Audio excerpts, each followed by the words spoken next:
empresarial, según la ley general de sociedades. Entonces, lo que va a corresponder ahí es que a esa empresa va a llevar una contabilidad separada como consorcio. O podría ser que también el consorcio, el consorcio pueda manejar su propia contabilidad.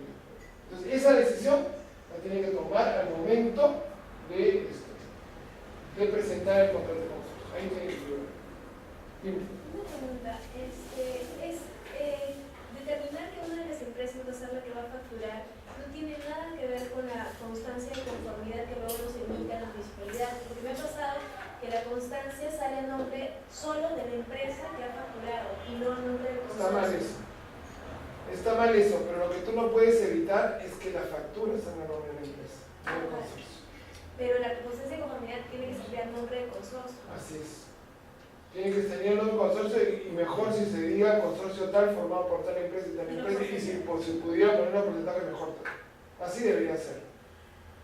Porque a veces pasa que un consorciado se presenta con el 100% de la experiencia porque tiene las facturas canceladas. Y no hay forma de saber que esto es hecho en consorcio si no se presenta el otro. ¿No? Está bien lo que dices. Parece bien. Otra cosa importante es que se tiene que mantener el porcentaje de obligaciones, que ahora tiene una connotación muy especial porque hay una evaluación diferente de la experiencia del postor ahora. Pero eso ya lo he visto seguramente en el tema de procesos. Entonces, lo importante de esto es que ese porcentaje sobre el cual ganó el consorcio se tiene que mantener durante la ejecución del consorcio. Y si hay algún reacomodo interno de participación, eso no lo tiene que tocar la entidad. Para la entidad, si pusieron 50-50, hasta el final van a ser 50. ¿Sí? Eso, contrato de consorcio. Esto es un poco lo que les decía, ¿no? Toda esta información. Ya más o menos me adelantó un poquito, ¿no? Además, y eso está en rojo porque eso es nuevo, ya todo proveedor tiene que tener un código de cuenta interbancaria, que es muy sencillo, porque se lo da el banco. Código de cuenta interbancaria. Es más, hay entidades que al momento de cotizar están solicitando esto, cosa que está mal. Esto es lo que dice al momento de la suscripción del contrato del que gana, no antes. Pero hay entidades que sé que cotizan eso antes. También puede pasar que durante el proceso de selección de mi propuesta técnica presenté un documento que era en idioma extranjero, inglés, francés, italiano. Entonces, en la misma propuesta técnica presenté una traducción de un traductor público juramentado. Y no presenté de un traductor público oficial. ¿Cuál es la diferencia? Bien sencillo. El que sigue los años de estudio en la universidad y saca su título de traductor y se va y se colegia en el colegio de traductores públicos, es un traductor público juramentado. El que quiere dar un paso más adelante para que sus legalizaciones, sus traducciones sirvan para el extranjero, entonces tiene que hacer un procedimiento del Ministerio de Relaciones Exteriores y por lo tanto después de eso se vuelve un traductor público oficial. Tan es así que sale hasta su nombre en una resolución. Entonces, si yo presenté mi traducción solamente a un traductor público juramentado, al momento de la suscripción del contrato tengo que presentar esa misma traducción pero ya oficial, por un traductor público oficial. Si presenté al traductor público oficial de frente, entonces ya no tengo nada que presentar al momento de la suscripción tampoco. ¿Sí? También, esos no son los únicos documentos que presenta un proveedor al momento de suscribir su contrato. Eso dependerá en las bases. Entonces, en las bases hay una parte que habla de documentos que se necesitan para la suscripción descripción del contrato, las bases estandarizadas tienen una parte general y una parte específica. La parte general es la que les he contado, la parte específica dependerá de cada objeto de contratación. Así, por ejemplo, en el caso de del servicio de vigilancia y limpieza, presentaré seguramente el registro de terminación laboral del Ministerio de Transporte y Comunicaciones. En el caso del transporte de residuos sólidos, la autorización que me da el Ministerio de Salud. En el caso de los medicamentos, el registro sanitario, etcétera, etcétera. Entonces, en diferentes momentos, en función, algunas entidades lo pedirán al momento de la propuesta técnica, otros lo pedirán al momento de la suscripción de contrato. A veces te piden el poder, te piden las escrituras públicas, aumentos de capital, te piden muchas cosas. Entonces, existe un manejo en el momento de que el proceso se dé la etapa de consultas y observaciones. Entonces ahí yo podría también consultar o observar documentación que me están pidiendo, que me están pidiendo al momento de la suscripción del contrato sin ganar, ¿cierto? En las bases, entonces, esa parte también es observable en las bases. A veces exageran mucho, le piden todos los aumentos de capital, todas las escrituras, que se una cosa de tu tamaño. Eso va con el principio de volumen, ¿no? Pues hay cosas que se pueden pedir y otras ¿no? Pero muchas cosas que uno piensa que se pueden pedir al momento de la propuesta técnica no se pueden pedir, pues a veces se piden en el contrato, el RUC, el poder, ¿no? La escritura de constitución, y así puede haber otros casos en diferentes objetos de contratación. A veces tiene la licencia del fiscal, en el caso de vigilancia también, pues, diferentes licencias, diferentes autorizaciones. Bien, entonces habría que ver específicamente colegiatura. Hay un pronunciamiento muy interesante, ¿verdad? Según la nueva normativa de contrataciones, los pronunciamientos no son de carácter obligatorio para todos los procesos. Cuando hablo de pronunciamiento estoy hablando de la opinión que emite, o de la posición que emite el OCE frente a una elevación de observaciones, ¿no? Esos pronunciamientos normalmente solamente obligan en el proceso en el cual se dan. Sin embargo, el mismo reglamento dice, salvo que en el mismo pronunciamiento se determine que es de observancia obligatoria para todos los casos.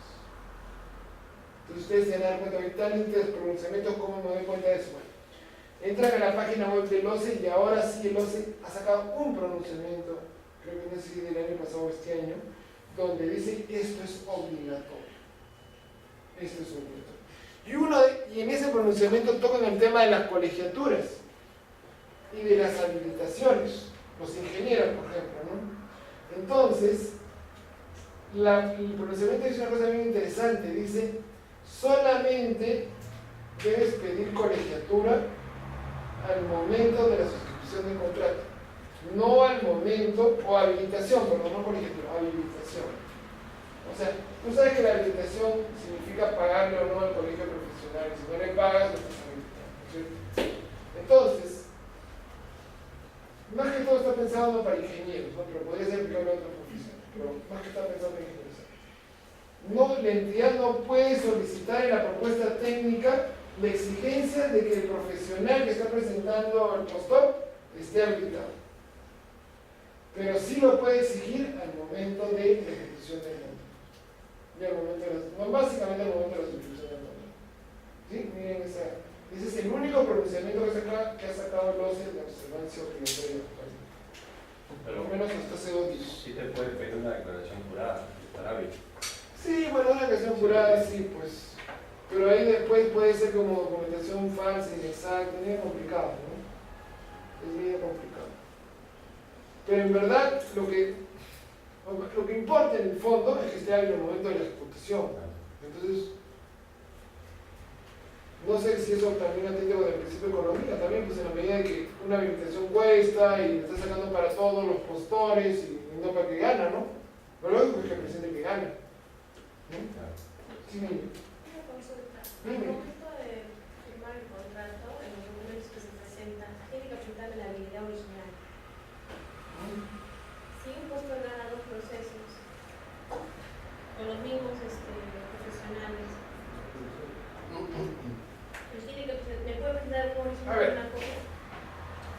Primero, si un postor, no luego de postor, profesional, sale en la dos como postor propuesto en ambos, y es un trabajo que es a tiempo completo, entonces obviamente no puede estar en dos. Entonces, ¿qué mecanismos existen en el reglamento para eso? En las bases tú debes establecer condiciones sobre las cuales modificas tu plan, tu personal propuesto. Se pueden enfermar, morir, no sé, pues, no, o sea, no, no estás incumpliendo el contrato si no lo pones. Pero debería haber un sistema de calificación para que si ese personal propuesto fue sujeto a evaluación, entonces yo no puedo burlarme de la evaluación cambiando, ¿no?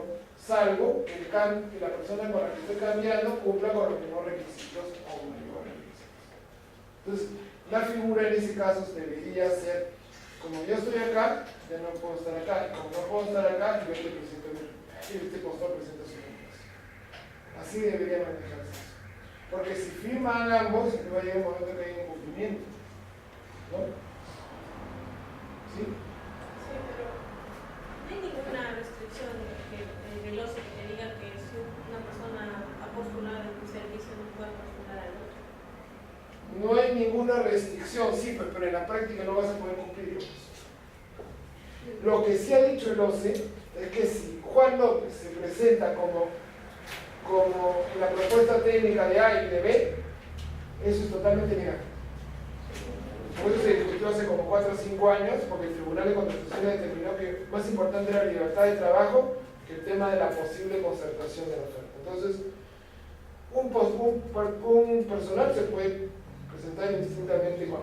Al final va a ganar uno solo, entonces eso será trabajar ahí. Entonces ya no necesitas compromisos, declaraciones de compromiso, nada de eso, porque no hay forma, ¿no? Entonces, pero en el caso de que ganes de 2 contratos de 2 entidades distintas, No, la misma entidad, o sea, justo los dos hacen al mismo tiempo todo y hagan el mismo postor. está bien, pero uno de los factores que han evaluado es el personal. Claro. Ya. Y ese personal en ambos lados es el mismo. Entonces lo que queda finalmente es cambiarlo. Depende del tipo de servicio que vayas a tener, depende, ¿no? ¿Qué servicio? ¿Estás hablando de una Sí, residente de de obra, obra, estás hablando de una supervisor de obra? No, una consultoría para un estudio. Depende, pues el consultor normalmente no está a tiempo completo, salvo que sea una mecánica, sí que está a tiempo completo. Yo puedo hacer 2 o 3 consultorías paralelas. Claro, sí, En algunos tipos de servicios no se apta. Una supervisión de obra, estaba pensando más en supervisión de obras de ingeniero residente, ¿no? Que tiene que estar a tiempo completo. Claro. Al que yo voy es que, como es el mismo postor, ¿me puede presentar un original y una copia para el otro o ambos papeles etiquetas originales? Pero puedes sacar todos los originales que quieres de la habitación. Pero cuesta. ¿Pero cuánto te cuesta? ¿5 soles? ¿4 soles? ¿20 soles? Pero si la frase es certificado de habilidad del profesional propuesto, no me dice ni original ni copia, ¿cómo lo asumo? Porque normalmente dice así, certificado de habilidad del personal propuesto. No me dice original ni copia. Es original. Se asume que es original. Cuando no te dicen copia, es que tiene que ser que es original. Porque te está corriendo el riesgo también a que no firmes contrato. Por 20 soles, 15 soles de calificar contrato. Pero en esos casos, certificado de habilidad puedes tener original. Porque si le sacas una copia, te pueden decir, salvo, eso puede, por ejemplo, son cosas que puedes consultar, ¿no es cierto? De acuerdo, el numeral tal de la base se determina que el momento de la suscripción de contrato deberá presentar certificado de habilidad. Puede decir, este deberá ser original o no. Esas son las cosas que debes preguntar. Siempre cuando piense como proveedor que se presenta como un proceso, siempre piense proyectos hasta el final, ¿no? De todas las cosas que pueden pasar y eso tiene las etapas de consulta realizar, ¿no? Es lo más importante. Bien. Sigamos. Garantías. Las garantías. De arranque ya les digo, ya no hay garantía de seriedad oferta. ¿No es cierto? Ya no hay. Para bien o para mal, pero ya no hay garantía de seriedad. ¿Qué pasa si las bases me piden, a pesar de que esta Obsérvalo. Obsérvalo. Obsérvalo fuerte. Por ejemplo, yo puedo tener un proceso del 2012 que haya sido varias Difícil, veces. ¿no? Difícil de ahorita, ¿no? Porque ya, a ver, No, pero que varias veces haya sido. 20 de septiembre, ya, pero mira, lo has convocado antes del 20 de septiembre. Ajá. Pues, que haya durado 2 meses, lo haya vuelto a convocar. Entonces, mira, ya tendría que ser cuarta convocatoria, más o menos. Sí. Bueno, existe esa posibilidad. Existe esa posibilidad. Bueno, voy a hablar correctamente. Todos los procesos convocados a partir del 20 de septiembre ya no está la garantía de oferta. Todos los procesos convocados por primera vez a partir del 20 de septiembre. ¿Ya? Porque se han convocado antes del 20 de septiembre, pero la segunda, la tercera o la cuarta convocatoria se da después del 20 de septiembre, rigen las normas. Pero es bien raro, ¿no? Bueno, podría ser, pero ya estás hablando ya de que han pasado 4 meses, 5 meses. Hay procesos raros. Hay todavía procesos con la nueva normativa normativa. No digo, a veces pues cuando no están definidos el valor referencial van en primera. Sí, puede ser. Bueno, pero como le digo que no hay, es porque ya no, actualmente, ¿no? Lo que sí va a pasar es que van a, por eso que voy a hacer mención acá, el tema de ejecución contractual sí van a encontrar contratos que van a subsistir, contratos con la nueva normativa y contratos con la anterior, eso sí va a estar. Eso sí va a estar. Es más, recién deben estar firmándose los primeros contratos de los procesos de licitaciones o concursos públicos. Bueno, ¿no? Entonces voy a darles las diferencias también para que sepan. Porque es un proceso de transición, entonces se van a manejar 2 regímenes en el tema contractual, ¿no? Hay que tener bien claro cuáles son. Bien, garantías. ¿Cuál es el concepto de las garantías? ¿No? ¿Cuál es el concepto de las garantías? Mecanismo jurídico de respaldo destinado a proteger, resarcir o asegurar el cumplimiento de las obligaciones asumidas por el contratista como consecuencia de un proceso de selección o la suscripción de un contrato con Estado. Eso es una garantía. Mecanismo jurídico. ¿Por qué? Porque está en la ley, porque está en la ley. ¿No? De respaldo destinado a proteger, resarcir o asegurar el cumplimiento. Actúa como una medida disuasiva, ¿no? Ya los contratistas van a pensarlo 2 veces antes de no suscribir un contrato, porque aparte de ser sancionados, bueno, ya no se les va a ejecutar nada, pero en caso de incumplimiento de contrato, van a tener 2 consecuencias: se le va a ejecutar su garantía y aparte se le va a mandar la sanción al tribunal, ¿no? ¿Y el cogimiento de la garantía es total o ¿Mm? el cogimiento de la garantía? ¿A qué te refieres con el cogimiento de la Por garantía? ejemplo, si incumple un contrato, ¿no? Esto supuestamente debería de aplicar una penalidad, ¿no? Incumple el contrato, yo la garantía por el monto, yo me cojo la garantía total por el monto Sí. total o parcial. Lo que pasa es que te coges total, pero depende, pues. Tu penalidad máximo puede llegar al 10%, que justamente es el límite de la garantía, de la incumplimiento. Entonces, si tú tienes una penalidad menor, te ejecutas toda la garantía. Si tienes una penalidad que da el 10%, ejecutas toda la garantía. Igual. O sea, siempre vas a ejecutar toda la garantía, pero no vas a ejecutar 2 veces, o sea, no vas a hacer por incumplimiento y por penalidad. Tienes una sola. La penalidad normalmente no se aplica para las garantías. La penalidad normalmente se saca de las valorizaciones que tienen. Yo puedo aplicar penalidades a las ASP. ¿A las qué? ASP. ¿Qué es ASP? Por las sin proceso. A las compras que no tienen proceso. Depende. Primero estás ahí fuera, estás hablando de las que están menores de 3 UITs. Claro. Estás fuera de la ley de contrataciones. Entonces lo que tú tienes que hacer ahí, si quieres aplicar penalidad, es que en la orden de compra, en la orden de servicios, pongas el texto. Pero repites un texto, ¿no? Si no está, entonces no puedes hacer una analogía y decir, ah, ya, como en el reglamento está y en la ley está, te lo aplico. Si no lo has puesto, no lo puedes aplicar. Lo mejor, lo más práctico es agarrar por un sello de penalidad y ponerlo en tu orden de compra de servicio. ¿Sí? Qué bien que hayan preguntas, es bueno esto. Entonces, resarcir también, ¿no? ¿Por qué? Porque si por ejemplo el contrato se resolvió porque causas imputables al contratista, entonces seguramente va a tener que convocarse un nuevo proceso con el saldo, etcétera, etcétera. Entonces hay un resarcimiento a la entidad, ¿no? En el tema de la legal. Pero básicamente actúa como más que una medida disuasiva. O sea, ya piénsalo 2 veces antes de cumplir porque vas a tener también te va a valer auxilio. Es básicamente eso. Desincentivar y limitar el incumplimiento de las obligaciones del postor o del contratista. Ya no deberíamos hablar del postor porque... ¿Por qué no deberíamos hablar del postor?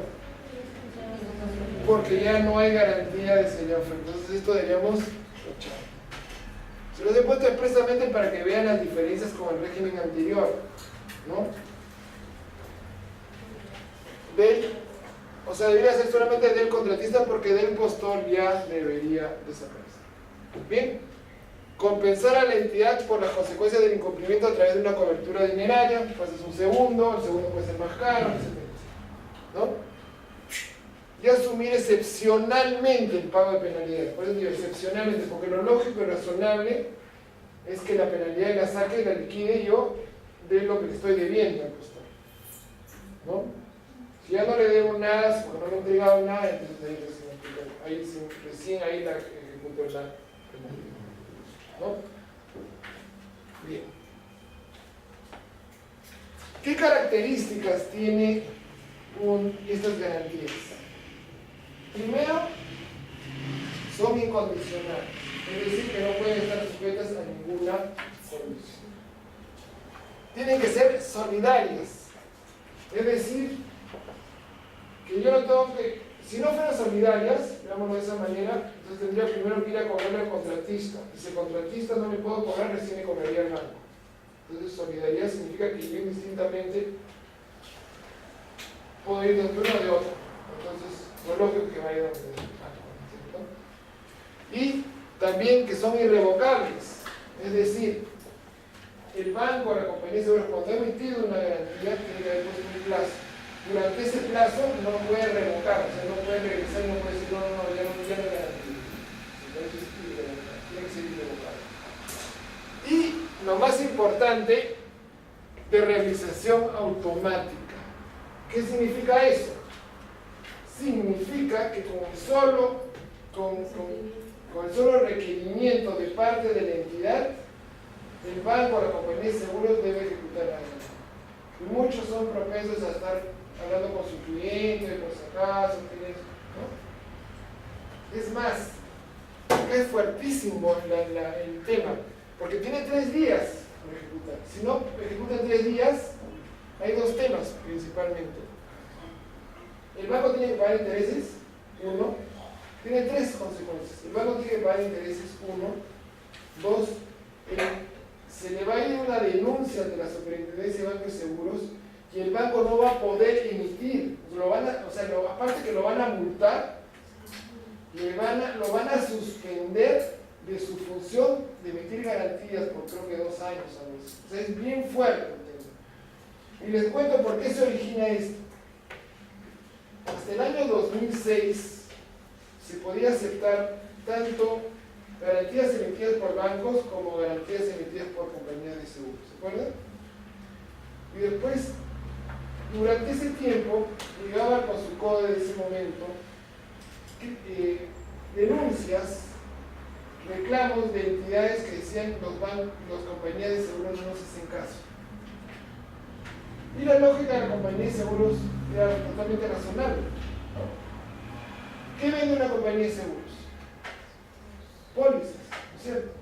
Entonces, cuando vende una póliza de seguro médico, tiene que haber un siniestro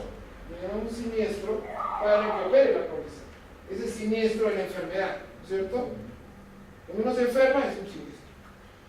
Cuando está en un seguro, una póliza vehicular, cuando tienes un choque o te roban el carro, ese es el siniestro. Entonces tiene que haber el siniestro para que se produzca el pago, ¿no es cierto? Igual en el caso de seguros de incendios, si hay un incendio, entonces hay siniestro. En cambio, en el tema de contratación pública, ¿qué es el siniestro? Entonces, lo que decía la compañía de seguros, pruébame el incumplimiento de contrato. Entonces, ¿qué significaba eso? Que perdía su condición de reposición automática. Por esa razón, en el año 2007 se modifica el reglamento y se elimina y se dice solamente puede ser carta fianza. ¿Se acuerdan? Y se elimina la próxima. Después, cuando ya se da el decreto legislativo 1017 en ese interín, entonces las compañías de seguros se reúnen con la superintendencia, etcétera, etcétera, y dicen ya, vamos a avanzar, ya no vamos a seguir como antes, sino que nos comprometemos a ejecutar todas las pólizas de caución que nos remiten las entidades. Y quedó así. Y digo, ya, perfecto, dijo el Congreso. Y sacó una ley especial, una modificación de la ley de presupuestos como en el año 2011. No, 2010, donde dijo claramente, si no cumplías, tenías dos sanciones, una multa bien grande y aparte te suspendíamos para emitir garantías. Entonces, por esa razón, ahora la entidad es la que decide. La entidad decide si pide póliza de caución o pide carta fianza, o pide ambas. Lo que no puede hacer la entidad es decir carta fianza bancaria. O sea, si la entidad decide aceptar carta fianza, debe ser de cualquier entidad supervisada por la Superintendencia Bancaria. ¿Sí? Entonces, ¿quiénes pueden emitir las garantías? Las compañías y todas las entidades supervisadas por la Superintendencia Bancaria de Seguros y AFPs. Pero, y ahora acá hay una cosa muy interesante. Y se ha puesto en rojo, que cuente con autorización de emitir fianza. ¿Por qué?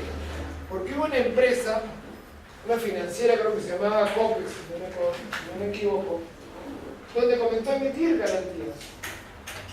Pero después se dieron cuenta que si bien es cierto, era una entidad supervisada por la Superintendencia de Bancos y Seguros, no tenía autorización para emitir fianza. Entonces, ahora, ya curándose en salud, se ha modificado el reglamento, se ha dicho que cuente con autorización para emitir garantías. O sea, no es suficiente que esté supervisada por la Superintendencia de Bancos y Seguros, sino que además tiene que contar con la autorización para emitir garantías.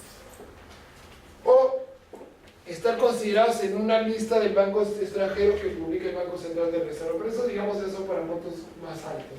Es raro salvo que sean cosas muy grandes, que solamente intervengan en empresas extranjeras, que las fianzas con las pólizas de caución son emitidas por bancos extranjeros, ¿no? De primera categoría. Extranjeros. Entonces, carta fianza o póliza de caución, no hay otra alternativa. Y las bases establecen el tipo de garantía, pero no quién las emite. O sea, por lo tanto, si en la base dice carta fianza bancaria, esas bases van a ser observadas.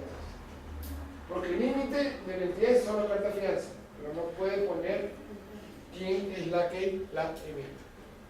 Una pregunta. Hay una opinión de la SBS respecto al principio de literalidad de la carta fianza. ¿A qué te refieres con eso? A que la carta de fianza respalda lo que específicamente está escrito. Así es. Una pregunta. Si hay una empresa que, digamos, a la hora que se consigne el nombre de la empresa en la carta fianza, se omite una letra del nombre, por decirte, en vez de decir contratistas generales, dice contratista general. Esa fianza está bien emitida porque el contratista general puede ser otra empresa. Es observable, porque si vamos a un principio de literalidad, yo he visto, esa no es la empresa. No es el nombre exacto. La posición de los es bien dura ahí, ¿no? La posición de los es que no se admite su propuesta. Bueno, no se admite, no se descalifica esa propuesta porque la respuesta es la propuesta económica, ¿cierto? Se descalifica la propuesta. En la garantía sería oferta se descalificaba la propuesta. Cuando era garantía sería oferta. Cuando es de incumplimiento, simplemente podría ser una traba para la ejecución de contrato, ¿no? O sea, sí, esa garantía no debe ser aceptada. Lo que pasa es que tiene que ser muy formal ahí, pues, porque si no es formal, Porque, Te puede venir a digamos auditoría y te que, dice por qué no fuiste formal. porque mañana más tarde quieres ejecutar el frente de esa fianza y ese no es el nombre. Puedes tener una Sí, traba. pero podrías tener alternativas, o sea, depende de su manejo, porque podrías aceptar, firmar el contrato y después que te cambien la garantía. Pero ese sería el oferta, era el sería el oferta. En este caso, Bueno, sería oferta, claro, sería oferta más complicado, pero en fin, cumplimientos. Otra cosa importante, la directiva de consorcios establece claramente que las garantías en general que se presenten, sea adelanto, sería oferta, perdón, sería oferta no, se firma cumplimiento o monto y ejecución de la propuesta. Cuando se trata de un consorcio tiene que estar el nombre de los consorcios. Eso ya te lo dice la directiva, porque había un vacío en eso. La directiva ya llenó eso. O sea, consorcio tal, conformado por la empresa tal y por la empresa tal. ¿Ya? Por si acaso. Sí, el tema literal, yo iría por el tema literal, pero es un manejo. Yo he visto manejos de las entidades de las cuales no se han hecho problemas por eso. no, pero cuando un postor, claro. Sí, En un meter- recurso de apelación no lo he visto, no he visto ese caso en un recurso de